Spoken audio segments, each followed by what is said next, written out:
भाग, समय का भेद और हमारी असावधानी कई बार हमें समस्या में डाल देती और हमें पीड़ा पहुंचाती।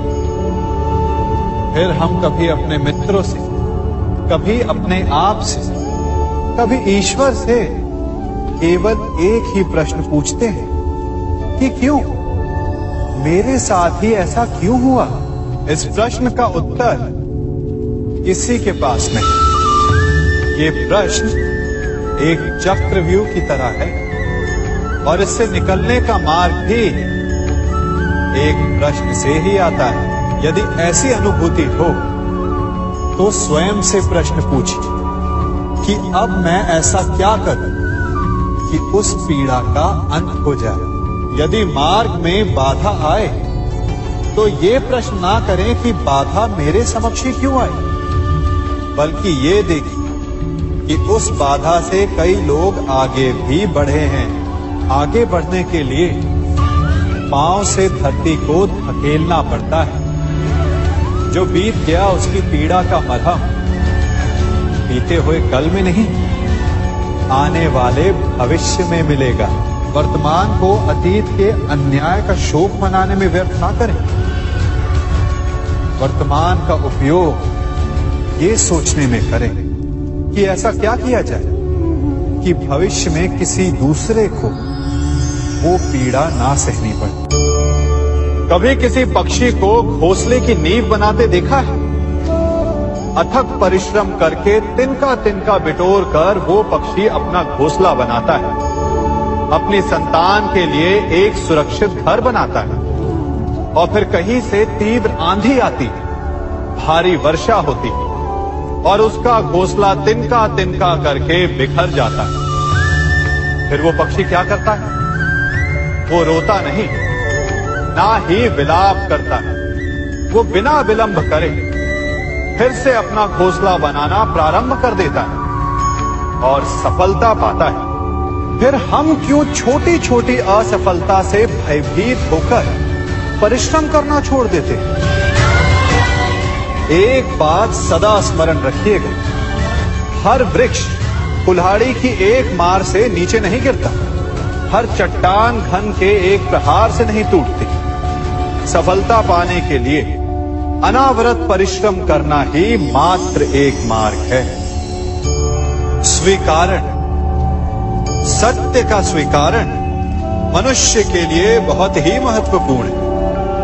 जब तक मनुष्य सत्य को स्वीकार नहीं करता, उसे असत्य से लड़ने की शक्ति प्राप्त नहीं होती। जब आप भोजन करते हैं तो क्या होता है? आपका पेट स्वीकारता है कि वो भर चुका है और आप भोजन करना बंद कर देते हैं। जब आपको निद्रा आती है तो क्या होता है? आपका मन स्वीकारता है कि आपका शरीर थक चुका है और उसे विश्राम की आवश्यकता है। उसी प्रकार जब आपको किसी व्यसन को रोकना हो तो आपको स्वीकारना पड़ता है कि बहुत हो चुका है, चाहे वो लालच हो या मदिरापान। उस व्यसन का त्यागना तभी प्रारंभ होता है जब आप ये स्वीकार कर लेते हैं कि आप उस व्यसन के बंधक हैं। हम में से ऐसा कोई नहीं जिनकी परछाई उनसे दूर रहती। हमारी परछाई सदैव हमारे साथ रहती है। कदाचित हमारी परछाई हमारे कर्मों के फलों का संकेत है। कदाचित इसी कारण कई बार हमें अपनी परछाई से भय भी लगता है, परंतु इस भय से निवारण पाने का एक साधन अवश्य है। वो है सूर्य की ओर मुख करना या किसी प्रकाश के स्रोत की ओर मुख करना, क्योंकि तब हमें हमारी परछाई दिखाई नहीं देती।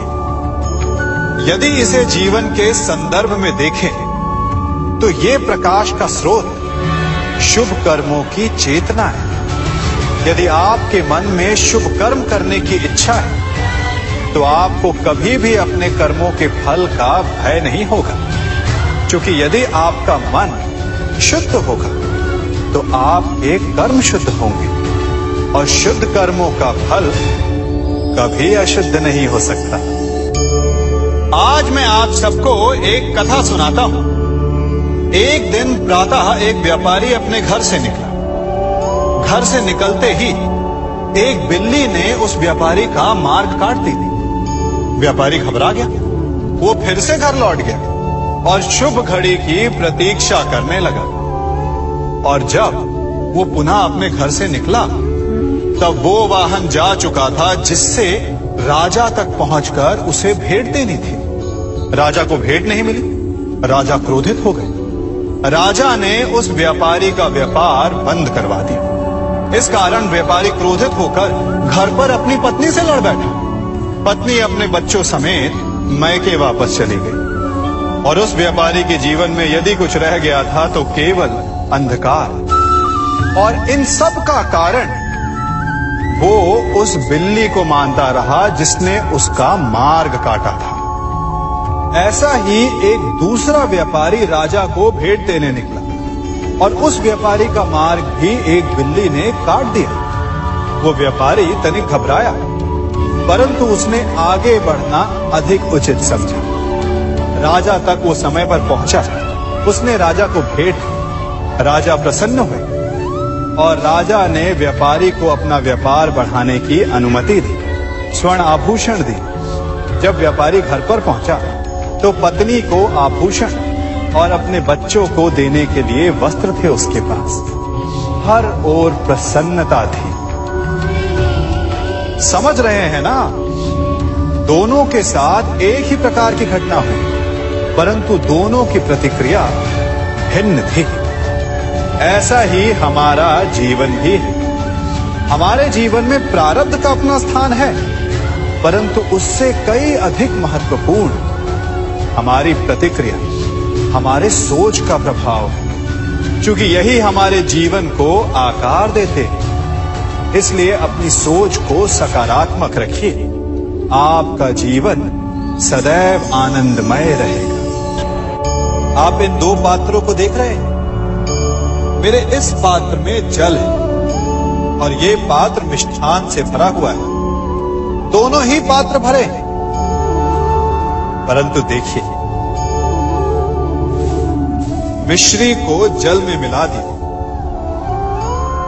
जल ने मिश्री को अपना लिया। मिश्री ने अपना अस्तित्व खो दिया, परंतु जल को अभिमान है कि उसका अस्तित्व अभी भी बना हुआ है। परंतु जो इस जल को चखेगा उसे अवश्य पता चल जाएगा कि ये जल अब वो जल नहीं रहा, ये अब शरबत बन गया।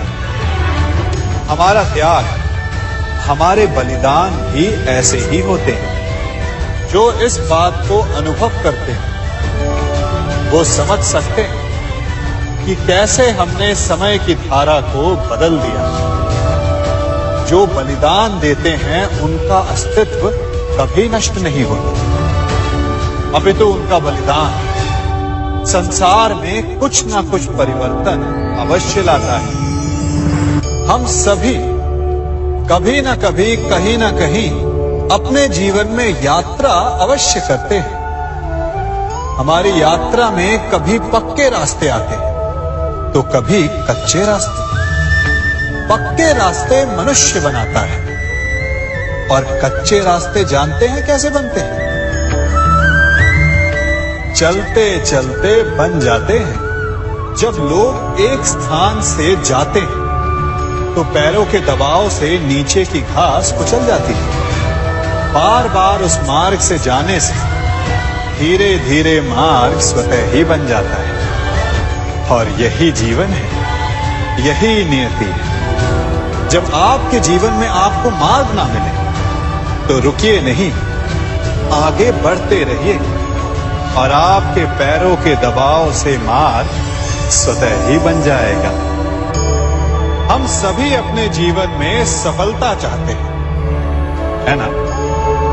उसके लिए हम रात दिन परिश्रम करते हैं, कड़ी मेहनत करते हैं, परंतु फिर भी असफल हो जाते हैं। परंतु ऐसा क्यों होता है?